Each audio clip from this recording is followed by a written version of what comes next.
Welcome back to our channel. Everyone, today is a beautiful, sunny day, and I am so ready to dive deep into the absolute chaos that is currently unfolding on our screens.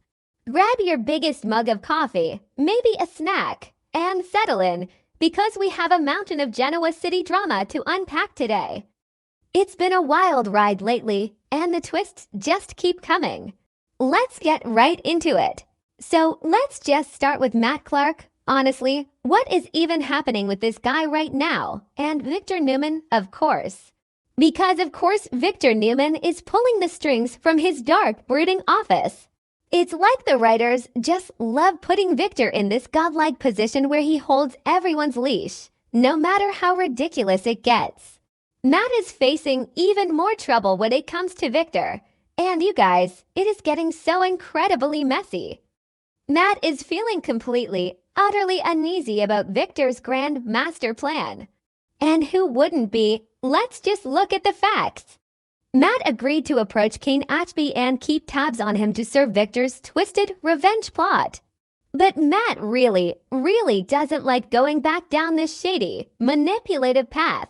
I mean, the guy had a total psychological break. He lost his memories.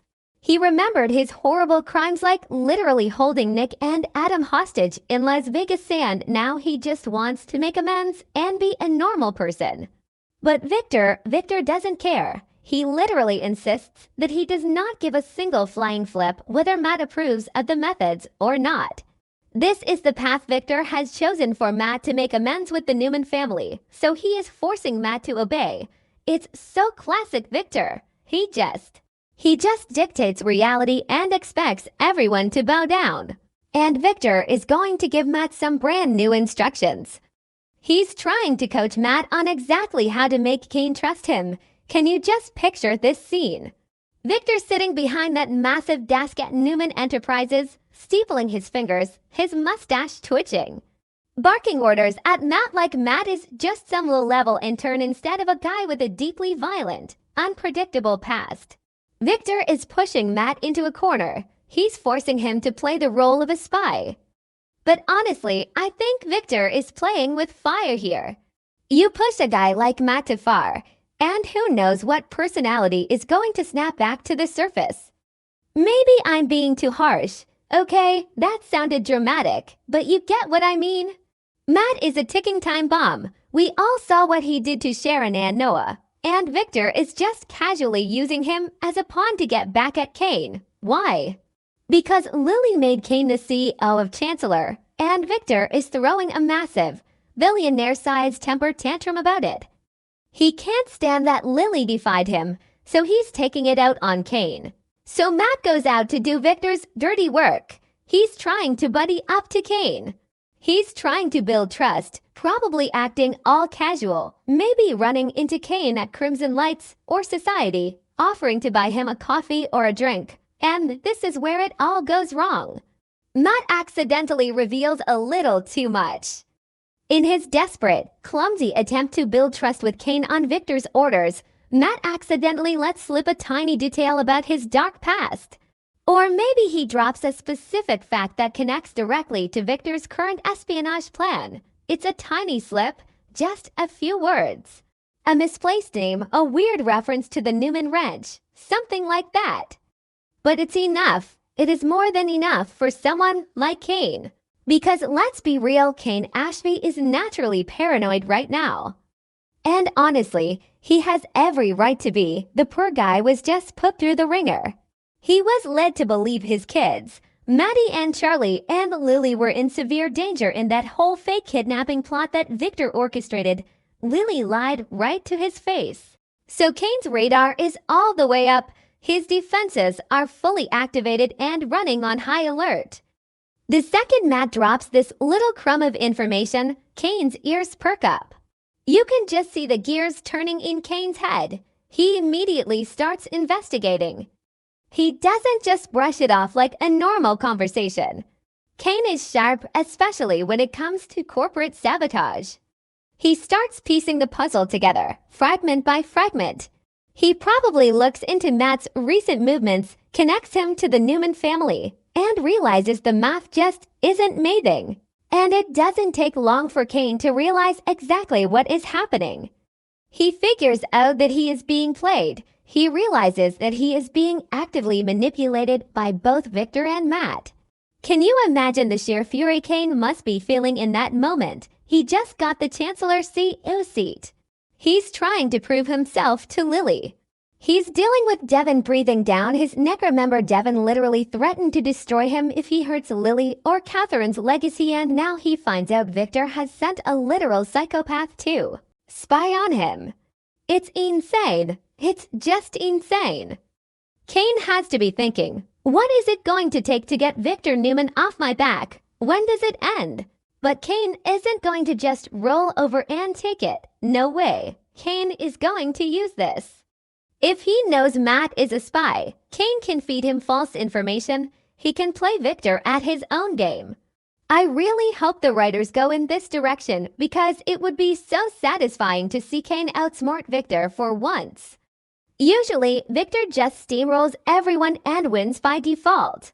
But Kane knows the truth now. He knows Matt's true agenda.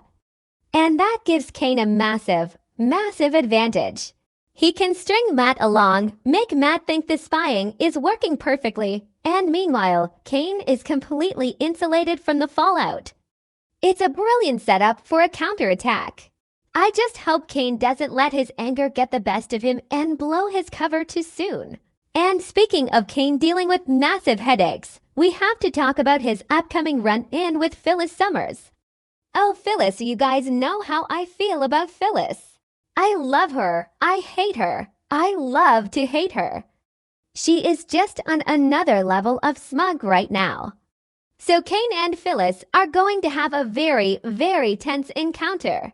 Probably at the GCAC dining room, where all the messy confrontations happen. And of course, Phyllis is going to gloat. She's going to gloat so hard it might actually break the sound barrier. Phyllis is the new owner of Arabesque. That was Kane's old company. The empire he literally built from the ground up, and Phyllis managed to snatch it up. So when she runs into Kane, she is just radiating this triumphant, untouchable energy. She's probably wearing some killer designer outfit, smirking that classic Phyllis smirk, and just rubbing it right in Kane's face. She is acting like she is the ultimate winner. She's bragging about the deal she made with Victor, acting like she completely outmaneuvered everyone in Genoa City. She thinks she's sitting on top of the world right now, untouched by the usual Newman chaos. She's so full of herself. It's actually kind of funny. But Kane is not having it. He is so tired. He is so incredibly tired of the Newman drama and the Summers drama and everyone just trying to tear each other down. He looks at Phyllis, and he doesn't see a winner. He sees someone who is walking blindly into a trap. Kane is highly doubtful that Phyllis actually has what it takes to rebuild his old empire. Arabesque was his baby. He knows the ins and outs of it, the financial struggles, the branding.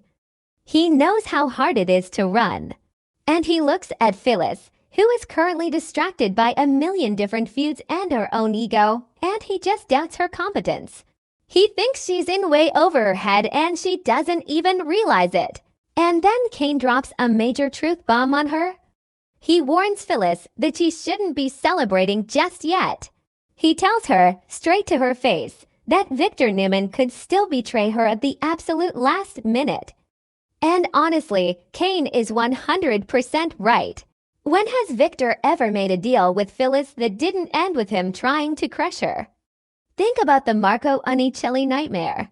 Think about the fake AI forgery program Victor just used to try and ruin her life and steal Newman Enterprises. Victor hates Phyllis. He despises her. Why on earth does Phyllis think she is safe now just because she got her hands on Arabesque? It's like Phyllis has this massive blind spot when it comes to her own victories. She gets a win, and she gets so high on her own supply that she forgets who she is playing with. Victor Newman does not lose. If he let Phyllis have Arabesque, there is a catch. There is always a catch with that man. Kane knows this because Kane is currently being targeted by Victor's spy, Matt Clark. Kane is living proof that Victor's revenge never actually sleeps. But will Phyllis listen? Of course not. She's Phyllis. She's going to roll her eyes, make some snarky comment about Kane being bitter, and strut away in her high heels. She never listens until it's too late. Let's zoom out for a second and look at the bigger picture here. What are the writers actually doing with this storyline?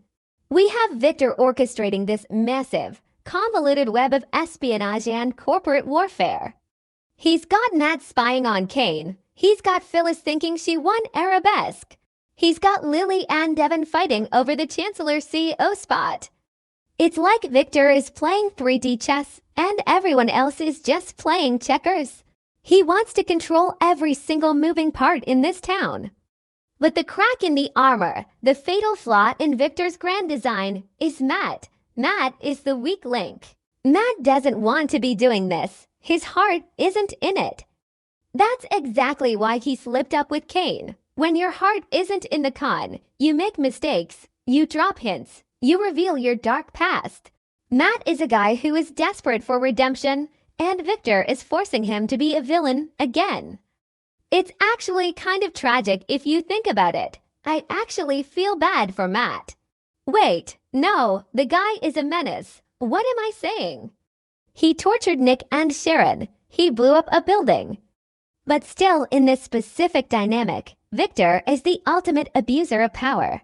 He is taking a broken man and squeezing him for his own petty revenge against Kane Ashby. It's gross. I just feel like this is all going to blow up in Victor's face so spectacularly. Kane knows about the spy. Phyllis has been warned about the betrayal. The pieces are on the board for a massive counteroffensive against Victor. If Kane and Phyllis were smart, and I know that's a massive if considering their history of hating each other, they would team up. Imagine Kane and Phyllis forming a secret alliance to take down Victor from the inside.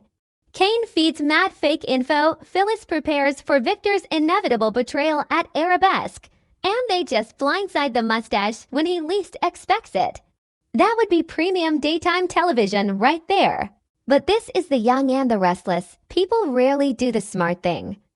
They do the emotional, messy, dramatic thing. Kane is going to confront Matt eventually, probably in some explosive shouting match. Phyllis is going to get blindsided by Victor because she's too arrogant to listen to Kane's warning. And Matt is probably going to have another mental breakdown because the pressure of serving Victor Newman is enough to crack anyone's sanity. I'm honestly exhausted just thinking about it. But I can't look away. I've been staring at this screen for hours trying to map out Victor's logic, and it always just comes down to control. He needs to control Kane. He needs to control Matt. He needs to control Phyllis. It's going to be a wild few weeks, you guys. Keep your eyes peeled on Kane, because he might just be the one to finally pull the rug out from under Victor. Who actually believes this is going to end well for anyone? Not me.